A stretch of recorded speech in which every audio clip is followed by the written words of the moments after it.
अस्सलाम वालेकुम जी, मैं हूं डॉक्टर जुल्फ़िकार अहमद और पेश खिदमत है एक नई वीडियो के साथ।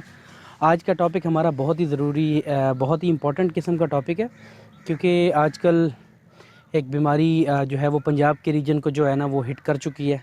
पाकिस्तान में पंजाब रीजन को हिट कर चुकी है। सिंध के अंदर काफ़ी ज़्यादा इसने जो है ना वो नुकसान किया हमारे लाइफ स्टॉक का, और ये अब सिंध से जो है ना वो पंजाब को भी ये हिट कर रही है, और काफ़ी एरियाज़ के अंदर जो है ना इसकी पेंडेमिक भी आ चुकी है। मैंने पहले भी इसके ऊपर एक वीडियो बनाई थी जब ये सिंध के अंदर थी, और काफ़ी सारे जानवरों का पहले भी ट्रीटमेंट हम लोगों ने किया था, तो वो माशाल्लाह से जानवर बेहतर हो गए थे। और ये जो हम आज वीडियो डिस्कस करेंगे, इसमें हम इस वीडियो के जो है ना वो इसको वीडियो को डिवाइड करेंगे दो हिस्सों में। एक में हम इससे जो है ना वो बचा कैसे जा सकता है, जानवरों को बचाया कैसे जा सकता है, एक तो हम इसके बारे में डिस्कस करेंगे। और दूसरी जो चीज़ है वो हम ये डिस्कस करेंगे कि अगर किसी जानवर को खुदा न खास्ता ये हो जाता है तो फिर इसका इलाज कैसे मुमकिन है। तो ये जो इलाज मैं आप लोगों को बताने लगा हूँ, ये वही इलाज है जो मैंने प्रैक्टिकली फील्ड में किया है और मुझे बहुत अच्छे रिज़ल्ट्स मिले हैं। तो लंपी स्किन डिज़ीज़ जो है वो आज हम डिस्कस करना चाह रहे हैं। लंपी का मतलब होता है कि जिस्म के जिल्द के ऊपर उभार का नमूदार हो जाना, this is called as lump. ठीक है, उभार जब भी बनना शुरू हो जाए तो ये लंप उसे बोल देते हैं। ये बेसिकली एक वायरस की वजह से होती है, पॉक्स वायरस होता है। ठीक है, और भैंसों में तो बहुत कम ये पाया जाता है, और गायों के अंदर ख़ास तौर पे जो है ना बहुत ज़्यादा। पाकिस्तान में ये बहुत कम आई है। ठीक है, इस दफ़ा इसका जो है ना वो अपनी पीक पे जो है ना ये काम कर रहा है इस वक्त। अब चूँकि वायरल अटैक है तो हम दो चीज़ों पे ज़्यादा फोकस करते हैं कि एक तो हम वैक्सीनेशन इसकी करते हैं, और दूसरा जानवर को वायरस को अपने फार्म के ऊपर आने से कैसे रोका जाए। तो सबसे पहले मैंने इसके ऊपर एक और वीडियो बनाई हुई है, उसका जो लिंक है वो ऊपर आई बटन में आपको शो हो रहा होगा, आप वो वीडियो भी देख सकते हैं। और ये वीडियो मैं एक अलहदा से बना रहा हूँ, उसके अंदर मैं आपको स्टेप वाइज जो है ना वो इलाज के बारे में बता रहा हूँ। अगर आपके किसी जानवर को खुदा न खास्ता लंपी स्किन की बीमारी हो जाती है, इसे गांठों वाली बीमारियां भी कहते हैं, गिल्टियों वाली बीमारी भी कहते हैं, पूरे जिस्म के ऊपर गिल्टियां हो जाती हैं, नथनों के अंदर भी गिल्टियां हो जाती हैं। तो इसमें हम सिर्फ दो चीज़ें डिस्कस करेंगे कि इसका इलाज क्या कर सकते हैं और इससे बचा कैसे जा सकता है। तो जो हम जानवर को बचा सकते हैं उसमें आप लोगों को पता होगा, मैंने पहले भी वीडियो के अंदर डिस्कस किया है कि ये मक्खियों के काटने की वजह से या मच्छरों के काटने की वजह से या ऐसे हशरातुल अर्ज़ जो कि जानवरों पे अटैक करते हैं और जानवरों को बाइट करते हैं, काटते हैं, उनकी वजह से होता है। तो इनकी जो पॉपुलेशन है या हशरातुल अर्ज़ जिस तरह मक्खियाँ या मच्छर हैं, इनको अपने फार्म के ऊपर आपने कंट्रोल करना है। तो ये आप कैसे कंट्रोल करेंगे, उसमें ट्राइक्लोरोफॉन के साशे आपको मिल जाते हैं। ठीक है, एक्टोफॉन के नाम से आ रहा है, नेगोवान सेगोवान के नाम से आ रहा है। वो एक साशे तकरीबन 25 से 30 रुपए का है।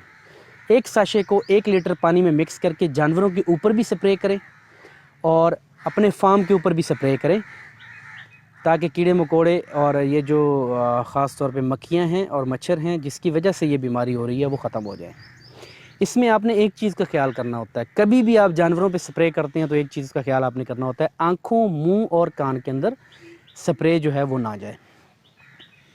दूसरा एक और स्प्रे जो है वो मार्केट के अंदर आता है, उनके जो फार्मूलाज़ हैं वो मैं आपको बता रहा हूँ, बाकी मुख्तलिफ़ कंपनियों का मुख्तलिफ़ नाम से आता है, कोई भी आप ले सकते हैं।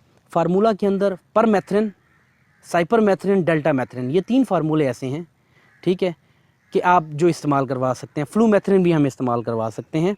इसका भी जो है ना वो रिकमेंडेड डोज जो होती है ना वो ये होता है कि 1 ml 500 ml, मतलब 1 cc आपने आधे लीटर पानी में मिक्स करके ये जो स्प्रे वाली टैंकी होती है इसमें डाल के फार्म पे भी स्प्रे करें और जिस्म के ऊपर भी स्प्रे कर दें। मार्केट में साइपरमेट के नाम से स्प्रे आ रहा है, ठीक है, डेल्टा मैक के नाम से आ रहा है, आप कोई भी प्रोडक्ट परचेज़ करवा सकते हैं। तो ये तो हो गया, आप फार्म पे स्प्रे, मच्छर और मक्खियों को भगाने वाला स्प्रे इस्तेमाल करवाएंगे। नंबर 2 पे चीज़ ये है कि आप अपने फार्म के ऊपर जानवरों को आइवरमेक्टिन के इंजेक्शन लगवाएं।